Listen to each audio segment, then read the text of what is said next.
저번 시간에 AWS 계정을 만들고 MFA 설정까지 했었는데 AWS 계정을 그대로 사용하는 것은 좋지 않습니다. 한번 로그인을 다시 하고 설명을 이어서 해볼게요.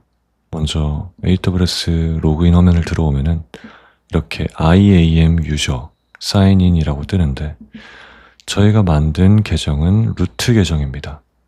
AWS 계정을 처음 만들면 루트 유저예요. 그래서 이쪽으로 이동을 해줘야 됩니다. 그리고 루트 유저가 선택된 상태에서 이제 이메일을 입력을 해주겠습니다. 비밀번호도 입력을 해주고요. 비밀번호 입력한 다음에 MFA도 이제 어플리케이션 쪽에서 보고 입력을 해주시면 됩니다. 저번 시간에 세팅을 했다면 잘 나올 거예요. 그리고 들어와가지고 우측 상단을 눌러보겠습니다.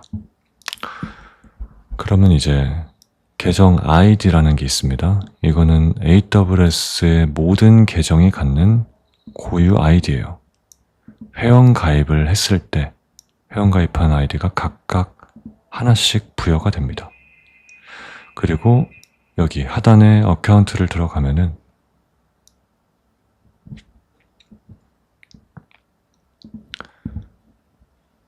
계정을 닫을 수도 있고요. 그리고 여기 밑에 보면은 뭐 이름이라든지 주소라든지 핸드폰 번호 그리고 이메일 등등까지 다양한 정보들이 노출되는 걸 볼 수 있습니다. 그래서 AWS 계정 루트 유저로 바로 접속을 하게 되면은 이런 개인 정보들을 다 볼 수 있고 결제 정보도 볼 수 있습니다. 거기다가 이메일이나 MFA 정보들을 막 바꿀 수가 있어요. 그래서 해킹을 당하면은 해커가 이메일 바꿔버리고 비밀번호도 바꿔버리고 MFA까지 다 바꿔버리면은 어떻게 찾을 방법이 없습니다. 완전히 그냥 탈취를 당하는 거예요. 그런 경우에는 이제 AWS 쪽에 컨택을 해가지고 뭐 조치를 해야겠지만 엄청 일이 복잡해지겠죠.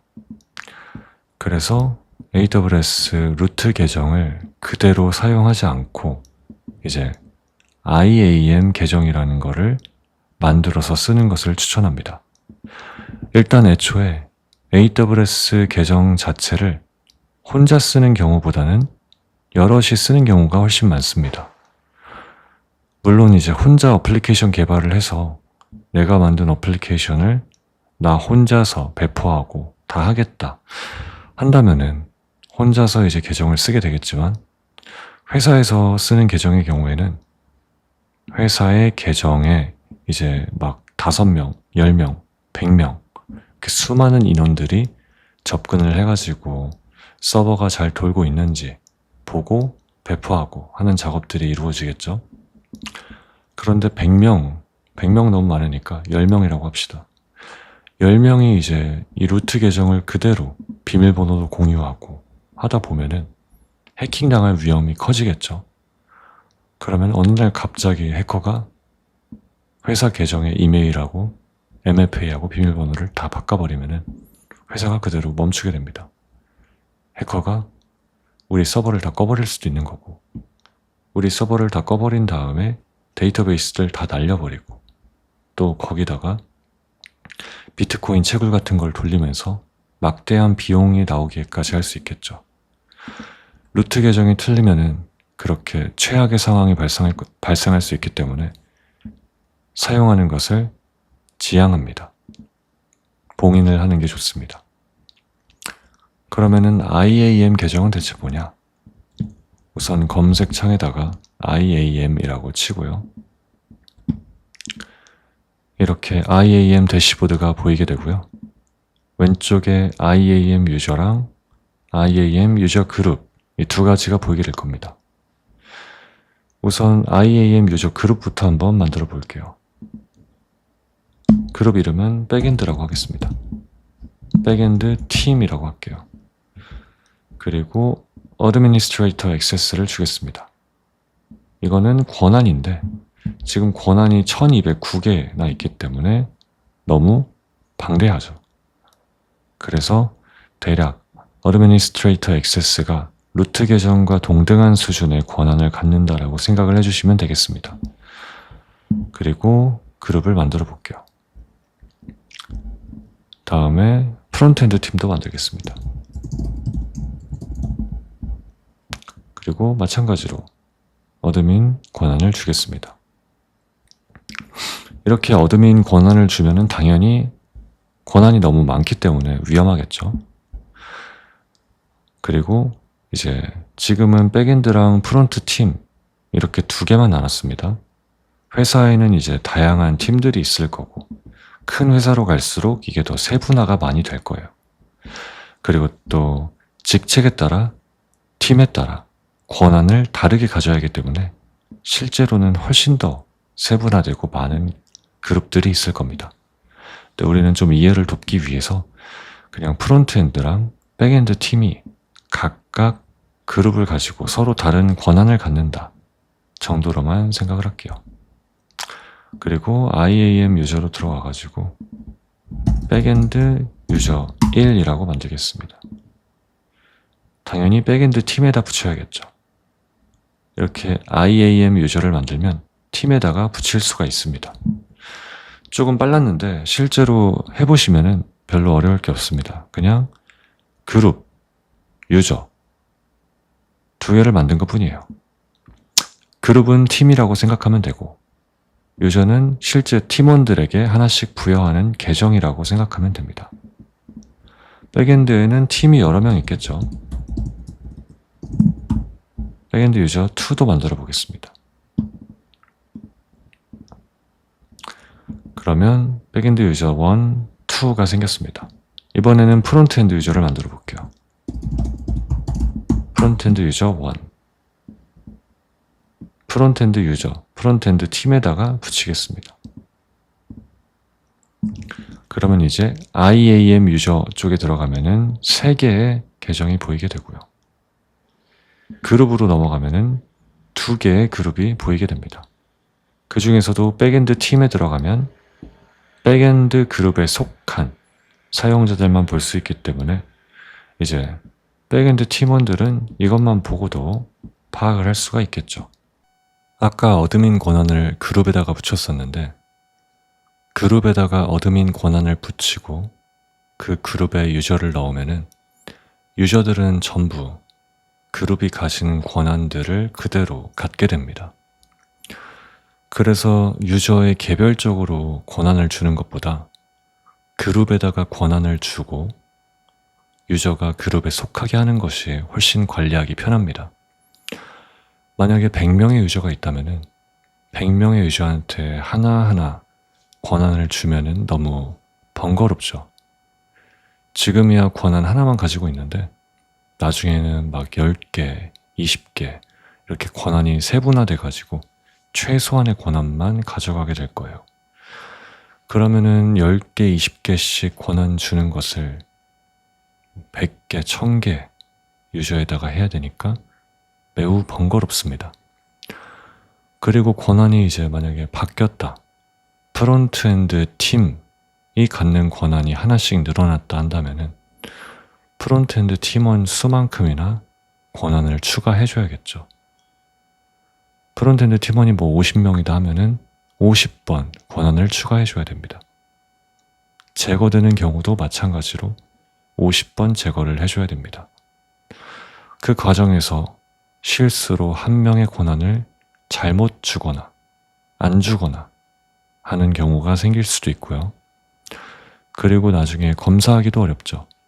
프론트엔드 팀원들이 이런 권한을 갖고 있는 게 맞나 했을 때 50명을 하나하나 다 검사해야 되기 때문이죠. 근데 프론트엔드 팀 그룹에다가 권한을 주고 유저들은 전부, 팀원들은 전부 그 그룹에 속하게만 하면은 나중에 검사할 때도 그룹만 검사를 해주면 됩니다. 아, 프론트엔드 팀원들이 권한을 제대로 잘 갖고 있네. 그리고 그 팀에 속해 있는지 정도만 보면 되죠. 권한이 바뀔 때도 마찬가지로 그룹 권한만 바꿔주면은 알아서 그 그룹에 속한 사용자들의 권한까지 같이 변경이 되기 때문에 관리하기도 훨씬 편하겠죠. 권한이 추가되거나 제거될 때 한 번만 해주면 됩니다. 그룹 단위로요. 이 IAM 계정들은 각 팀원들한테 이제 사용하라고 넘겨주면 됩니다. 근데 IAM 계정 비밀번호 이런 건 어떻게 설정하나 보면은 눌러서 들어갔을 때 Security Credential이라고 있습니다. 일로 넘어오셔가지고 Enable Console Access를 눌러줍니다. 그러면 비밀번호를 자동으로 생성해주는 게 있고요. 여기 잘 보면은 백엔드 유저 1에 대한 비밀번호를 만드는 겁니다. 그리고 콘솔 패스워드. 저희가 보고 있는 이 AWS 웹 화면을 AWS 웹 콘솔이라고 합니다.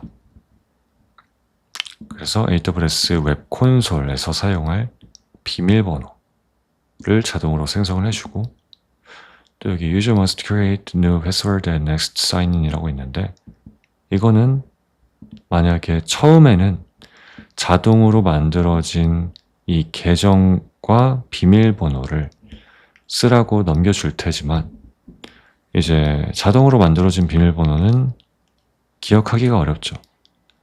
그래서 최초 로그인했을 때 팀원이 비밀번호를 알아서 설정할 수 있게 해주는 옵션입니다. 이거를 체크를 하고 이네이블 하겠습니다. 그러면 이렇게 세 가지 정보가 뜨는데 콘솔 사인인 URL, 유저네임, 그리고 콘솔 패스워드. 콘솔 패스워드를 어딘가에 복사를 해주세요. 복사를 해뒀다가 조금 있다가 사용을 할 겁니다. 한번 잊어버리면은 찾을 수 없으니까 꼭 복사를 해두고요. 이 콘솔 사인인 URL을 복사해가지고 탭을 만들어서 넘어가 보도록 하겠습니다.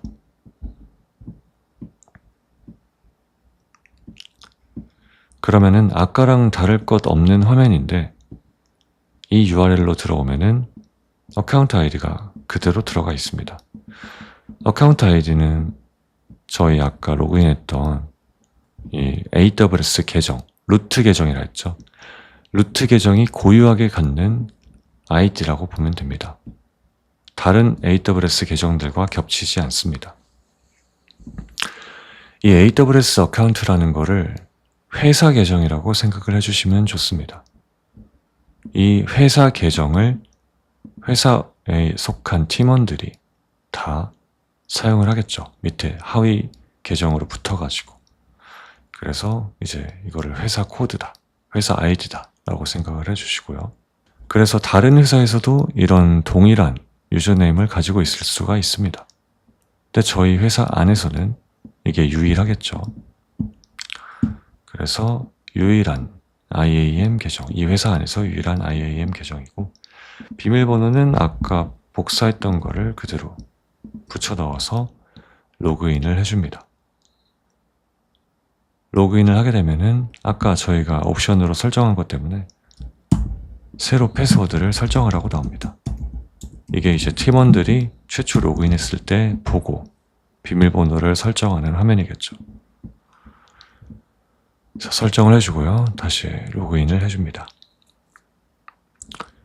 그러면 로그인 됐는데 아까랑 좀 화면이 다르게 우측 상단에 여기 12개 숫자가 보이는데 이게 어카운트 아이디겠죠.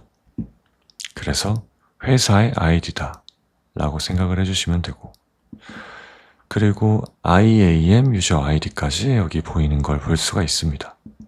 IAM 계정으로 로그인을 했기 때문에 이렇게 루트 계정을 직접 사용하지 않고 각 팀원들한테 IAM 계정을 부여해가지고 사용하는 게 훨씬 일반적이고요. 혼자 사용을 하더라도 이렇게 IAM 계정을 사용하는 것을 추천합니다. 근데 지금 보니까 IAM 계정은 MFA가 없었죠. IAM 계정도 MFA를 설정할 수 있습니다. 백엔드 유저 1으로 들어가서 Security Credential로 들어가면은 여기 Assign MFA Device가 있죠. 여기다가 뭐 아무거나 입력을 해주고요. 저번 시간에 했던 Authenticator 앱을 구글이든 마이크로소프트든 어디든 아무거나 사용을 하면 됩니다. Next 누르고 여기 Show QR 코드를 눌러서 핸드폰에서 촬영을 해줍니다. 저번 시간하고 똑같기 때문에 그대로 설정하시면 돼요. 이거를 찍으면은 MFA 코드가 나오겠죠? 그러면 이제 첫 번째 회차 거를 여기다 입력을 해주고요. 저는 828929가 나왔고요. 그리고 이게 30초가 지나면은 다음 코드로 넘어간다고 말씀드렸죠. 이 두 개가 이제 시간상 연속하는 이제 원타임 패스워드라 보면 됩니다. 한 번에 한 개씩밖에 안 보이기 때문에 번거롭지만 30초를 기다려줘야 됩니다. 처음 등록할 때는요. 저는 이렇게 두 개가 나왔고 MFA 코드를 어사인 해보겠습니다. 그러면은 여기 잘 어사인 된 게 보이죠? 그러면 로그 아웃을 한번 했다가 다시 사인인을 해보겠습니다.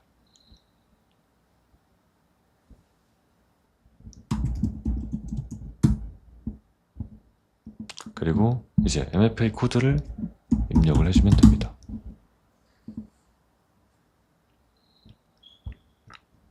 그럼 잘 로그인 되는 것을 볼 수가 있습니다.